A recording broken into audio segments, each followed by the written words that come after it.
Tabletop Spotlight, brought to you by Dragon's Lair Comics and Fantasy.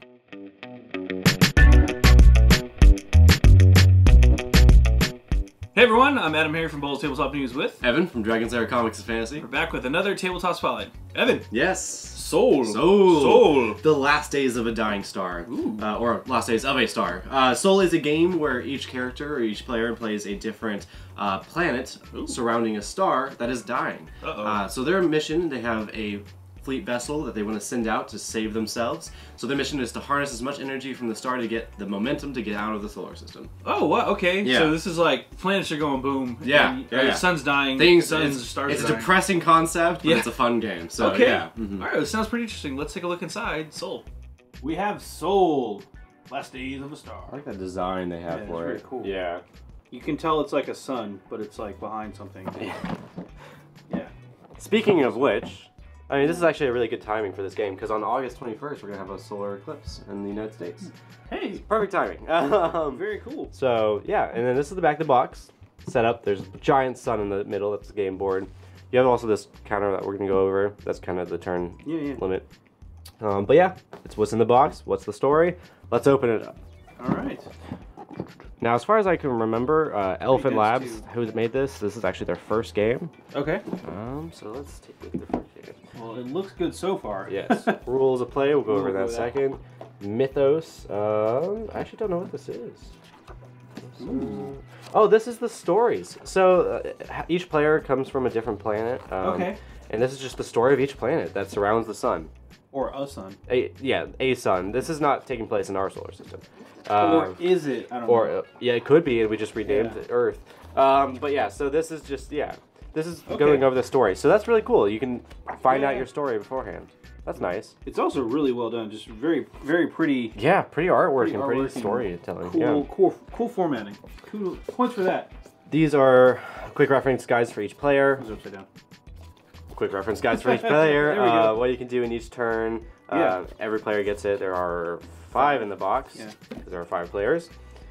This is a quick setup and actions. So if you don't want to scroll through that rule book, it goes back over here. So if they can condense the rules down into a 2-page pamphlet, it can't be too bad. Yeah, it can't be too bad. This is that turn tracker I was telling you about. So you start at like a Nautilus shell. 13, and there's gonna be a deck of cards, and every time you draw, I think it's called a supernova card. Wait, do you start at 1 or 13? Because like that's when the sun's going red. You're right. We'll find out. We'll find out. But it's still cool. Because it's going to supernova, right? Well, the sun would get redder, and then it would get, when the star. Well, so it's a red dwarf, and then it's supernova, and then it explodes. Are we starting at red? That makes sense to me. Yeah, I can do. No, wait. Yeah, we'll go over in the rules. Yeah, we'll double check. But that's. I have to remember our physics class. But yeah, so basically, every time you draw one of these cards, you go down 1. So it's not like a set turn limit, but you can know, the game's probably gonna end soon because if we draw 1 more card, the sun's gonna explode. So you're gonna get further on this point tracker, and whoever's the furthest at the end, whenever the star explodes, they make it out of the solar system and they win. Okay. Yeah. So there's only one winner? There's only one winner, so it's kind of a cooperative game too, which we'll go over in a second, because you can use other people's pieces to help you. They'll help themselves as well, but in the end, whoever has the most points wins. Okay. Makes sense. Move to the side here. Let's take a look at this board. Whoa. We'll go over these in a second. All right, you ready for the sun or the star, I should say? Yeah. Wow. Giant star. Board. Are there 2 sides? Yeah. Yeah. It is double-sided. First off, let's look at this one. Yes. No, a little bit more. You can see how the far whole, are you? that's a big Can you see this corner? Yeah. Okay. So here's the sun, or the soul. I'm sorry, the star. These are basically areas you can move into. Of course, it's closer in. You start on the outside, and we'll go over these pieces in a second. The Corona. But you have your basic ship, and you have these things called, I think they're called star jumpers. They're like little ships that you can move into here, and they can build things. Okay. You can build a bridgeway between the different layers. You could build a refinery that gives you power. You can build a relay tower that transmits the power, and then you can also build these like little factories that build more star jumpers. Okay. The cool part of this game is you can use other players, like foundries and stuff like that. And the only downside if you use another player is they also get bonuses. Okay. So if you use someone else's, they'll get like to draw a card and stuff like that. So they get some points too. Yeah, exactly. So that's kind of the cooperative aspect. Yeah. But in the end, you want to get out of this solar system. Yeah. Before you're like, you want to survive. Yeah. This is all about survival. So you know, maybe helping that dude out if it's going to help you out too. Might not be too bad. Let's flip the board over real quick. There are two sides. I don't know if they're different, are they? Can't tell. They don't look super different. Maybe it's just Ooh, hold on one second. Maybe it's some of the positions. Well, this I think is for 5-player game. Oh yeah, and this is for 1, 2, 3, 4. Yeah. Yeah. So Okay. this side is the 5-player game size. Yeah, there might be more sections. I think can't tell. Yeah, they look a little bit different. Yeah. Okay. So it's just the pie is divided up. Slightly different. Okay. Cool. Okay. Let's go look at some more of those components, which are super cool looking. Whoa. So these are the player cards. They're different depending on what planet you're from. Yep. And this is the ship that you're trying to get out of the solar system. So the ships are unique looking. Yes. But they're still the same basic. They're the same stats. Yeah. So nobody has a distinct advantage of it? No, it's just story. There's no like different ability, like racial abilities or anything like that. This is how much you can move within the solar star. These ships themselves, I think, they'll stay out in the star, but you'll also have a deck of cards whenever you draw, and then you also have your little star jumpers in there. But yeah, they have different looks to them depending on what planet. Like these are kind of like color cards. You can use them and match them and to get different things. That's what you're going to keep in the card section here. Okay, yeah, you flip the back over, you can see it matches. Yeah. Okay. Oh, this is the deck that you're going to be drawing each turn. From the center. So you can draw these supernova cards, and that'll put the turn ticker down to 1. Okay. But yeah, it could also be good things or bad things. These are kind of like the event cards of the game. The event. And these are just more of those color cards. And we have a ton of different pieces here too. Yeah, and they're all different, like style or color and style and stuff like that. Yeah. Some of these have better this little star jumpers, and some of them are. Yeah. So these long giant things are like the relays that transmit the power. The buildings, yeah. There's the foundries in there, and then there's also the harvesters of the sun. So, okay. Very cool. Player tokens. Yeah. Of some type. Actually, these are the color cards. Yeah, power cards. Okay. Cool. And then the silica gel. Yeah, and more pieces. These are the smaller little guys. These are the star jumpers. These are like the basic pieces I'm gonna be moving around. Right on. And then this is like one of the main starships. There's another one. Oh, so, yeah. They're based on the racial plane. Yep. Okay. Plenty of baggies. Gotta love those. Gotta love baggies. Yep. Tokens, basically. Yeah. And we had glass stones. Glass beads. Yeah. Very cool. And then that's pretty much it in the box, right? That's it. Underneath? Yep. Okay, cool. Let's pause real fast and take a look at the rules. Here's the rule book for Soul. So let's go ahead and open this on up here. All right. Very pretty. Yep. Again, I've been impressed so far with the quality of this game in terms of style points. It's rocking it. So goes over what each piece is. So there's arcs, transmit towers, sun driver foundries. That's what the foundries are. Energy nodes. That's what harnesses the energy. The solar gates, sun divers. That's what they're called. And mothership. And then the pieces in here. Kind of what the welcoming story is. Yep. So basically, you're on a planet. And by the way, we also checked. You do start at the 13 and count down because the star is going to supernova, which means it started as a red. It's in a star's life as it cools, it gets bigger. Yeah, and then at this point, it's collapsing from red down to explosion time. So correct. There's your science lesson. Science lessons for you kids. All right. Yeah.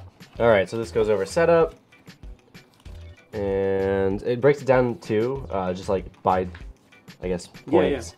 Yeah. So that's nice. That's useful. The object of the game. That's good. I like it when they put it towards the beginning. Right. How do we win? That's what you want to know first. That's the easiest way of teaching someone a game too. You first tell them how you win, and then you tell them what you can do to win. Yeah. Orbiting, how your motherships orbit. Now, I don't believe they can travel into the closer to the sun, but that's what the sun divers are for. Right. So basically, the object of the game: get momentum. By transmitting energy from your little ships to your big ship. Yeah. And then hurling your sun divers into the heart. Those are the little guys. Yeah. That energy transfer allows you to get out of the orbit, trapped in the orbit of the. Basically, gives you more victory points, and whoever has the most victory points gets to escape the solar system. This is your move tracker. You start on 3, and then you can move up, and that's just how many moves your sun divers can do, and your mothership as well. And keep going. Actions, what you can do, so like how you can build solar gates, and these allow you to go from different rings. Okay. Energy nodes, what they do. Sun foundries will let you build more of the sun divers. Transmit towers gives you victory points from your energy nodes. Right. More actions. They'll break down the layers and also how if you use someone else's like foundry or anything like that, how it helps them. So if it's like something you use towards the core, they'll get like 3 cards and stuff like that. Right, which just assists them in it assists them, but also assists you. Like Yeah. if you're in a part and you really want to build something, or you're willing to go somewhere, you can use their things. That's where the cooperative aspect, I guess, goes. It's not really like actively cooperating. It's just if you need to use someone else's, you can. Yeah. Actions in your turn, that works, how you activate and stuff like that. I like the layout of this. This book looked really dense at first, but there's a lot of space. It's just broken down. It's Yeah. really broken down. Instability cards. That's what the cards that give you turn order. Okay. Yeah. So every time you draw an instability, it goes down on the turn order, and then the ending your turn, ending of the game, and the credits. And that's the core rules. Yeah. And then there's a variant, longer game, trigger events, stuff like that. So if you ever get bored, it's just the base game, which I always love when games do this. Yeah. Just give you alternate ways. They give you that replayability, and that's really what makes board games important. Longer game, turn. That stuff. Solo variant. That's exactly it. Solo variants. There is a co-op variant too. So yes. There's also the levels of survival for the solo game, so it's like based on how well you did. That's how like you are. Yeah, that's the victory points or momentum. Yeah. So the more momentum you have, the faster your ship's going to get out Right. of the system. But So if the we ship get with the fastest momentum makes 0 to 2 momentum, you have failed your people, or adrift in the darkness for 3/7. So that kind of like it's a story way. It's Right. Yeah. FAQ, which is nice. Just goes over some questions people might have and Yep. a quick thank you. Thank you, and then That's pretty much it. alphabetical. What happens with the event cards, instability effects. So yeah. That's pretty cool. I like the way this is laid out. This game looks pretty interesting. Yeah. And just the thought of it trying to escape a dying sun is Awesome. Is terrifying. Terrifying, and but awesome. also, yeah. Yeah, I gotta say I like this one. Let's hop out for a really quick recap.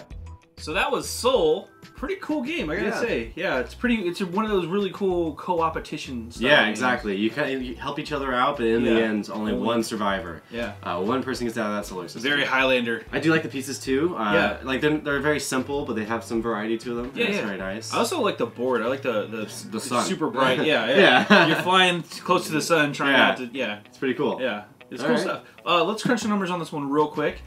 This is again from Elephant Laboratories. Yes. It was 1 to 5 players. 1 to 5 players. You can play solo. They'll have special rules for that. Like, always appreciate that too. What's the runtime on this one? Around 45 to 90 minutes. Cool. And what's the age range on this one? Recommended 14 up. Yep. Probably because it's so depressing. No, so depressing. No, it's actually really fun though. And then what's the price point on Soul? So this game is so new. I literally took it out of the box and brought it here. It's gonna be somewhere between $45 and $60. We don't know yet. Check your retail store. Check your retail. It just came off of Kickstarter. On Kickstarter it was $45, so I don't know if they're gonna bump up that price. Right. But yeah. Usually the retail releases are going to be slightly more expensive than the Kickstarter. So I'd say in a range of $45 to $60. So this is a Kickstarter backed one. Yes. So it's brand new. Brand new, just in stores today. As of filming. Wow. Okay. So yeah. So go check out Soul if you can, if it's in your store. If not, go bug them until they get it. Get it. Yeah. Right. Totally. Right on. Well, I'm Adam here from Bowls. I'm Evan from Dragon's Lair Comics and Fantasy. And this has been another Tabletop Spotlight. Thanks again for watching. Tabletop Spotlight brought to you by Dragon's Lair Comics and Fantasy. Thanks for watching.